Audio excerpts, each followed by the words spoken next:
कौन है शिव के घर के पास? कौन है?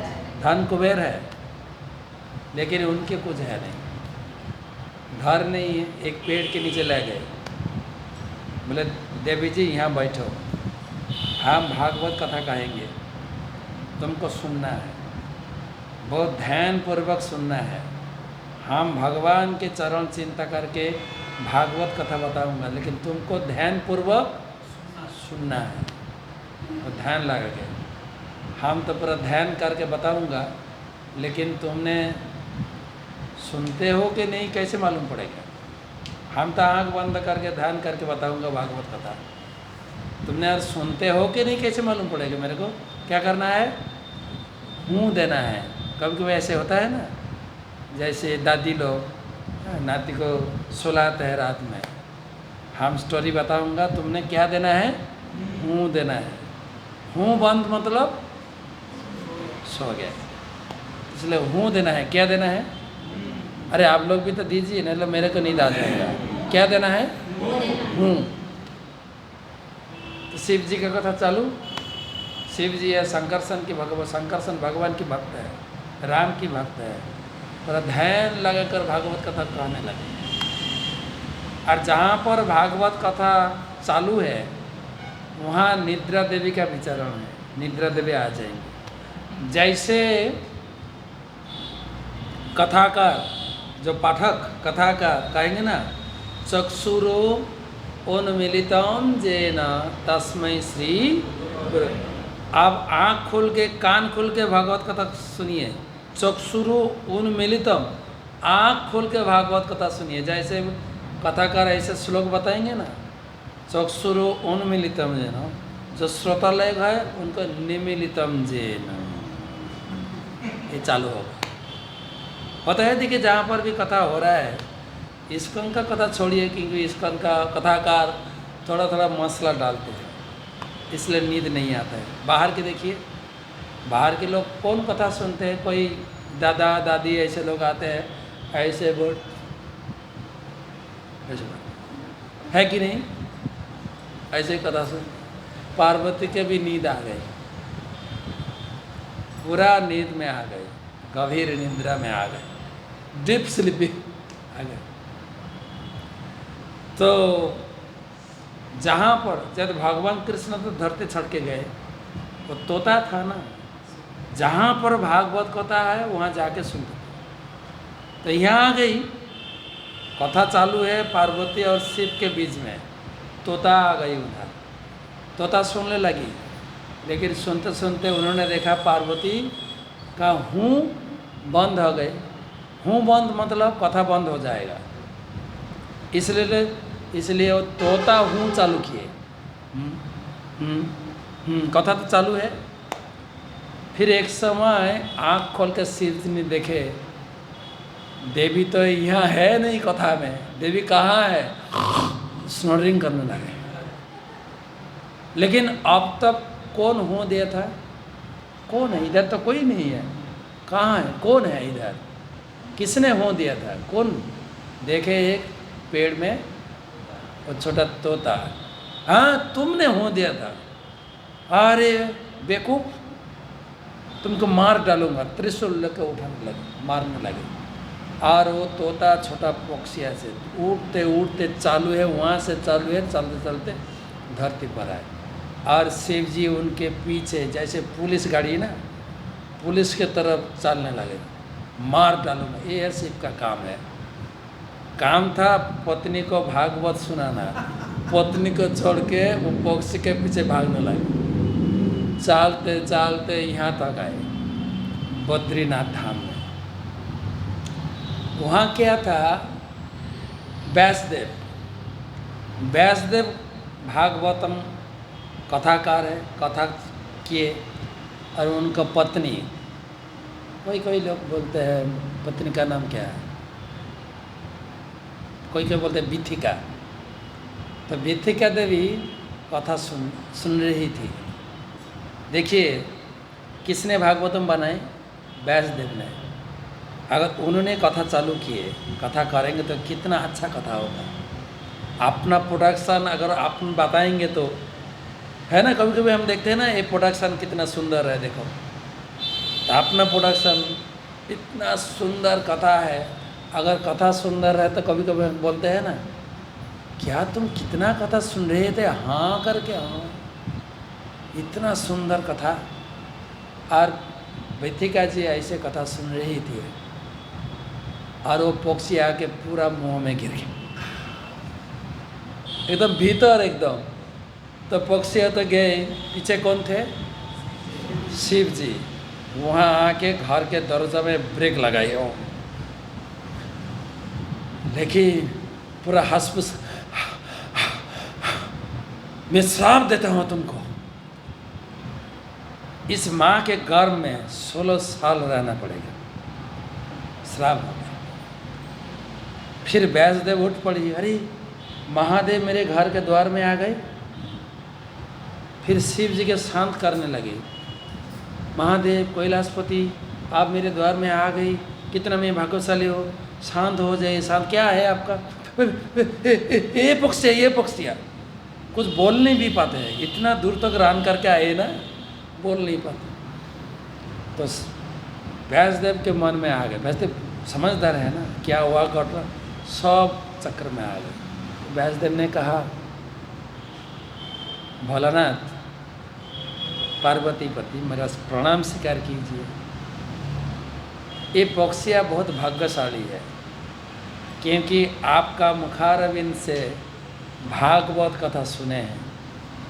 ये तो आपने उनको भाग्यवान बनाया, ये आपकी कृपा से भाग्यवान बने, भाग्यशाली हुआ। तो आपको इसके ऊपर संतुष्ट होना चाहिए, संतुष्ट होना चाहिए, इतना गुस्सा मत हो जाइए। तो शिव ने कहा, हाँ सही बात है। पूरा इतना हीट था ना, गर्म था, पूरा ठंडा हो गया। बोला हाँ ठीक है, तो ये तो बहुत भाग्यशाली है। व्यासदेव ने कहा, देखिए मेरा भी इतना भाग्य नहीं है, आपका मुखारविंद से कथा सुनो, ये इनका सुनने का भाग्य हुआ। ठीक है, मैं वरदान देता हूँ, जो कुछ भी मेरी मुख से सुना है ना वो भूलेगा नहीं। 2 चीज़ मिला, श्राप, वरदान, वही है। कितना दिन रहना पड़ेगा माँ के गर्भ में? माता लोग क्या सोचते हैं, अगर कोई लड़का, कोई बच्चा 16 साल गर्भ में अटक जाए क्या हाल होगा। माता लोग जैसे 9 महीना 10 महीना आते हैं ना, डॉक्टर के पास जाते हैं, अरे निकाल दीजिए, काट के निकाल दीजिए, सहन नहीं होता, इतना दर्द होता है। डॉक्टर से काटिए काटिए, क्या बोलते हैं, सीजरी करो, हाँ निकालो यहाँ से। और ये लड़का कितना साल, 16 साल। माँ को कितना कष्ट, कठिनाई होगा। पिता ने कहा, ये लड़का निकालो वहाँ से। तो पुत्र ने वहाँ से व्हाट्सएप से मैसेज भेजा, नहीं निकलूँगा। बोले क्यों नहीं? ना दुनिया माया है, माया में हम फंसेंगे नहीं। बोले नहीं, हाँ हम आपको बात देता हूँ कि दुनिया में माया तुमको फंसेंगे नहीं। बोले हाँ, आप क्यों ऐसे आशीर्वाद देते हैं, आप तो माया में है, संसार में है, आपको बाद में क्या भरोसा है। तब व्यासदेव ने गए भगवान कृष्ण के पास, कृष्ण जी आओ, मेरा पत्नी गर्भवती है, सिजारी करना है, तुम चलो। कृष्ण जी आए, कृष्ण ने कहा, सुखदेव निकलना है, दुनिया में बहुत काम है, आने वाले पीढ़ी को भागवत सुनाना है, निकालो। मेरी वरदान है तुम्हारे ऊपर, मेरी माया, ममो माया दूरत है ना, गीता में कथा है, दैवी हे ऐसा गुणमयी ममो माया दूर, मेरी माया किसी को छोड़ते नहीं, दूरतया दूरतिक्रमणीया, लेकिन मेरी वरदान है तुम्हारे ऊपर, मेरी माया तुमको स्पर्श कर नहीं सकेगी। तब सुनकर सुखदेव ने जगत में आए। जगत में आने के बाद जैसे ही पैदा हुए, वो तो छोटा लड़का नहीं है, 16 साल का लड़का है, जन्म होते ही पूरा चलने लगे जंगल में।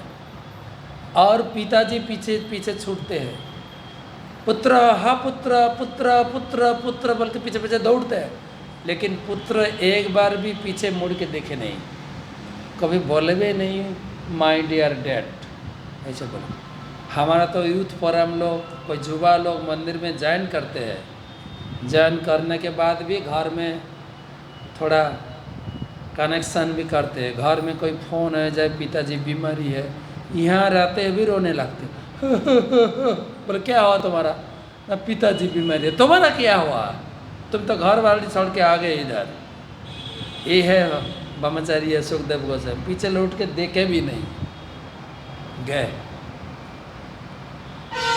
व्यासदेव को पुत्र मिला है, लेकिन पुत्र कभी क्या होता है ना, हमारा एक पुत्र है, यहाँ पढ़ा कंप्लीट किया, बेंगलोर गया, बेंगलोर जाने के बाद इस्कॉन में ज्वाइन कर दिया। पुत्र मिला है लेकिन वो भी गया है। व्यासदेव के भी ऐसे हाल हुआ, पुत्र हुआ, पुत्र मिला, लेकिन पुत्र गया इस्कॉन में ज्वाइन। चलो क्या होगा, घर लौटे। अगला दिन कुछ शिकारी लोग जंगल में जाते हैं। व्यासदेव ने पूछा तुम लोग कहाँ जाते हो? बोले जंगल में कुछ शिकार कर लेंगे। बोले मेरे एक पक्षियाँ खो गई। पक्षियाँ है ना और पुत्र है, दोनों ही है। वो तो तोता है। मेरा एक पक्षियाँ खो गई, ला देंगे। बोले तुम्हारा पक्षी कैसे मालूम पड़ेगा? तो मैंने 2 मंत्र सिखाऊंगा तुमको, वही मंत्र अगर बताएंगे ना और पक्षी आके तुम्हारे पास आके पकड़ लेंगे। तो 2 श्लोक है भागवत में, महत्वपूर्ण श्लोक। एक भगवान कृष्ण के करुणामय गुणगान है, और दूसरा श्लोक है भगवान के सुंदरमय रूप के वर्णन। कृष्ण देखने में कितना सुंदर है, कितना सुंदर है। अहो बोकीजम स्तनकालकूटम जिघाम स्वयं अपि अपायत साध्वी। बोकी मतलब पुतना। एक बार पुतना गए थे, भगवान कृष्ण 6 दिन के लड़का थे, मारने के लिए। कैसे मारने के लिए गए थे? अस्त्र वस्त्र कुछ नहीं था, सिर्फ जहर ले गए थे। जो ब्रेस्ट मिल्क था ना, मिल्क नहीं था, जो जहर था, लेकर पिलाए। कृष्ण जहर पी ली, और कृष्ण ने सोचा ये माता है ना, मेरे को दूध पिलाई, ये शत्रु नहीं, ये कौन है? मेरी प्यारी माँ है। तो शत्रु के भी जो माँ बोल के स्वीकार कर लेते हैं, उससे और कोई करुणामय भगवान हो भी सकता है क्या? नहीं। वही भगवान को मेरा प्रणाम है।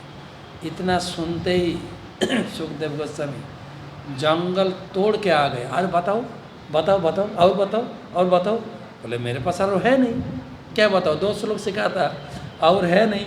तुमको पूरा सीखना है तो पूरा सीखना है तो चलो, कुटिया है ना, देखो ना एक कुटिया है, चलो। एक बुढ़ापा है वहाँ, तो सुखदेव को लाकर हम बैठा। सुखदेव तो जानते नहीं कौन माँ है, कौन बापा है, जानते ही नहीं, देखा भी नहीं कभी भी। वहाँ बैठ के पूरा भागवत कथा सुनने के बाद मतलब भक्ति वैभव हुआ। होने के बाद एग्जाम, परीक्षा तो होना चाहिए। परीक्षा लिए जनक महाराज, वो परीक्षा अलग तरीका था। परीक्षा लेने के बाद वो प्रोफेसर बने। ये पूरा कहानी है भागवतम में। वही 4, 5, 6 अध्याय में कथा है। अभी तो भागवतम रेडी है, कथाकार भी रेडी है। फिर क्या चाहिए? श्रोता चाहिए। श्रोता कौन है? परीक्षित महाराज। इसके लिए 7 अध्याय से 19 अध्याय तक पूरा परीक्षित की कथा होगा। कैसे उनका जन्म हुआ, कैसे उनका राज चला, कैसे उनको श्राप मिला, कैसे सुखदेव गोस्वामी सब मिलेंगे। पूरा 7 अध्याय से पूरा चलेगा 19 अध्याय तक। वो फिर कब आएंगे तो हम लोग पता करेंगे। पूरा बहुत सुंदर है भागवतम है। पहला अध्याय भागवतम, ये महाभारत के सार कथा है। पूरा महाभारत चालू होगा 7 अध्याय से 19 अध्याय तक। कैसे ये परीक्षित का जन्म हुआ, किस प्रकार पांडव लोगों का 5 पुत्र का मृत्यु हुआ, कैसे धृतराष्ट्र को घर छोड़ना है, परीक्षित का जन्म के समय युधिष्ठिर महाराज कितना दान दिए, वो भी सुनने के लायक है। फिर भगवान श्री कृष्ण हस्तिनापुर छोड़ के द्वारका गए। फिर परीक्षित महाराज का राज चालू हुआ और भगवान कृष्ण धरती छोड़ के गए और पांडव लोग भी योजना कर ली, हम लोग भी धरती छोड़ के चलेंगे। इसके बाद कली प्रवेश होगा। कली के द्वारा परीक्षित महाराज आक्रमण होगा, श्राप होगा। फिर परीक्षित महाराज घर छोड़ के गंगा के किनारे पर जाएंगे, वहाँ सुखदेव गोस्वामी के साथ मिलेंगे। वही भागवत कथा चालू होगा 2री अध्याय में, 2nd कैंटो से चालू होगा। ये तो कथा के प्रस्तुत हो रहा है, कथा के प्रस्तुति पर्व। कंतरा श्रीमद् भागवतम की जय, समवेत भक्त वृंद की जय, गौर प्रेमानंद।